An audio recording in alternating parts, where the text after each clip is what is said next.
Halo Sobat Investor, jumpa lagi dengan saya Mas Sirom, pemimpin redaksi IDEX Channel dalam podcast saya kita The Fundamentals.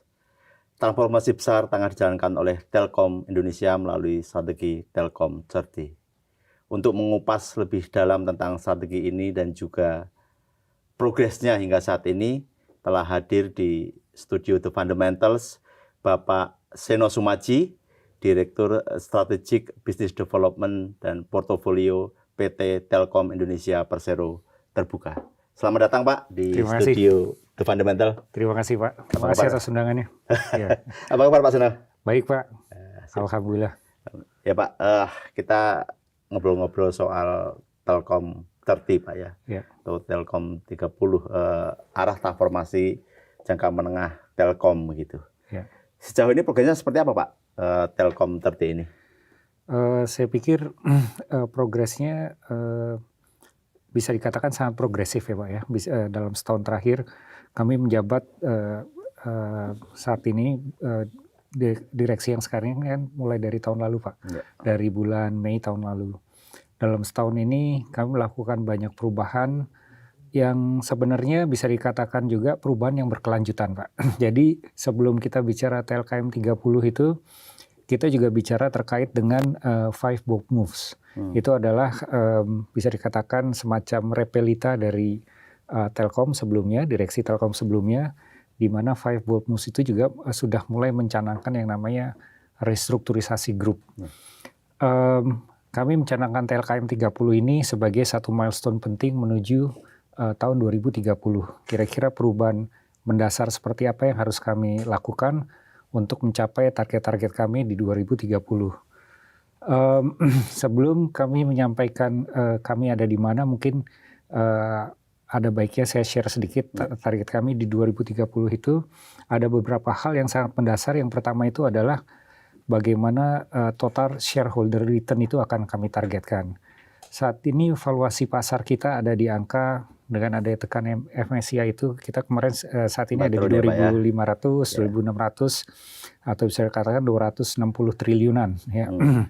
Market cap sekarang ya. Market cap saat ini Pak ya. Target kami ingin mencapai di angka sekitar 550 triliunan di 2030. To be honest, kami juga pretty bullish Pak, karena kami melihat fundamental yang kami miliki secara bisnis itu sangat kuat. Dan untuk itu ada beberapa hipotesa yang ingin kami capai Pak. Contoh yang paling mendasar itu adalah proporsi pendapatan Pak. Saat ini proporsi pendapatan kami itu 70% plus itu didukung oleh B2C. Telkomsel nih. Telkomsel ya. Dan ini yang kami ingin rubah proporsinya menjadi antara katakanlah 60-40 atau 55-45. Artinya saat ini yang 30 ini kita ingin grow minimal katakanlah 150%-nya ya. Dan ini juga menjawab sekaligus interest dari market Pak. Karena selama ini sebelum kita restrukturisasi kita punya bentuk itu kita sebut sebagai CFU. Customer Facing Unit, dan itu istilahnya secara bisnis line. Pendekatan ini pada saat itu bisa dikatakan mungkin tepat gitu ya. Namun saat ini kami ingin fokus terhadap aset yang kami miliki dan bagaimana kita akan memonetisasi dari aset tersebut. Sehingga kami mengubah struktur tersebut menjadi 4 pilar sederhana Pak. Yang pertama itu adalah pilar B2C atau consumer. Yang kedua itu pilar digital infrastructure, di mana di dalam digital infrastructure itu semua aset infrastructure kami perlihatkan. Jadi kami punya aset fiber yang kita sebut sebagai Infranexia. Kemudian yang kedua aset tower yang sudah di carve out menjadi Mitratel. Kemudian aset data center. Nutra DC. Kemudian kami juga punya satelit Pak, Telkomsat, dan kami juga punya services company, di mana di situ rencananya akan kami gabungkan menjadi satu. Nah ini kami sebut sebagai digital infra pilar. Yang berikutnya itu adalah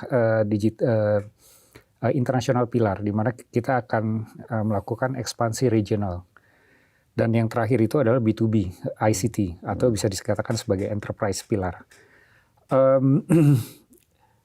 Artinya ketiga pilar di luar B2C ini yang akan kami kembangkan lebih lanjut. Nah, kenapa tadi hipotesa kami aset itu penting, Pak? Karena salah satu pertimbangan dari market itu interest ini adalah monetisasi dari aset. Dan saat ini kami sedang melakukan carving out bagian kelanjutan dari Five Bob Mills, di mana sebelumnya tower sudah kita carve out menjadi Mitra Tel, data center kita konsolidasikan menjadi New Tradisi. Berikutnya adalah fiber yang akan kita konsolidasikan di dalam Infranexia. Infranexia proses carve out kita sudah spin off fase 1, 50% aset kami pindahkan di bulan Desember tahun lalu. Kami mengantisipasi bulan September ini fase kedua ini akan terjadi. Sehingga setelah itu ini sudah pindah semua 100%. Tinggal enterprise yang kami targetkan, kami mulai spin off itu antara Oktober November di tahun ini. Oktober November untuk yang enterprise, Pak. B2B ICT. B2B ICT ya.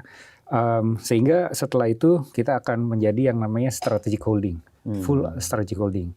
Kami sudah menuju ke sana nih, Pak. Kan artinya strategic holding itu definisi kami adalah di mana di holding itu hanya fokus terhadap strategi dan policy, termasuk inovasi jangka panjang. Kenapa inovasi ini juga salah satu yang penting yang ingin kami sentuh adalah Telkom Group ini setiap kali leapfrog dari pertumbuhan bisnisnya itu riding on the wave of technology. Jadi kita mungkin ingat dulu ada PSTN, kemudian ada seluler, maka kita establish Telkomsel, kemudian ada fiber, kita establish IndiHome sebagai produk. Produk ini IndiHome ini karena nuansanya besar di consumer, kita carve out FMC, Pak, Fixed Mobile Convergence. Tahun 2022 kita pindah ke Telkomsel. Sehingga setiap kali riding on the wave of technology itulah kita growing, Pak. Nah, harapan kami mengantisipasi Infranexia ini akan jadi the next Telkomsel, salah satunya. Termasuk yang berikutnya adalah data center, Pak. Nah, the thing is, at the same time, kita punya perusahaan banyak sekali nih, Pak. Kita punya 67 perusahaan in the group.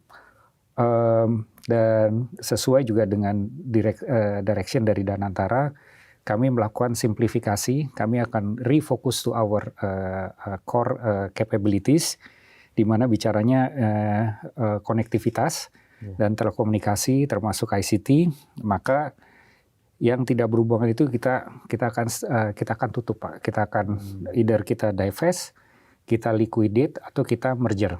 Nah, itu yang activity yang sedang kami lakukan. Bisa dikatakan ini adalah transformasi salah satu yang bisa dikatakan paling besar di Telkom yang terjadi saat ini, Pak.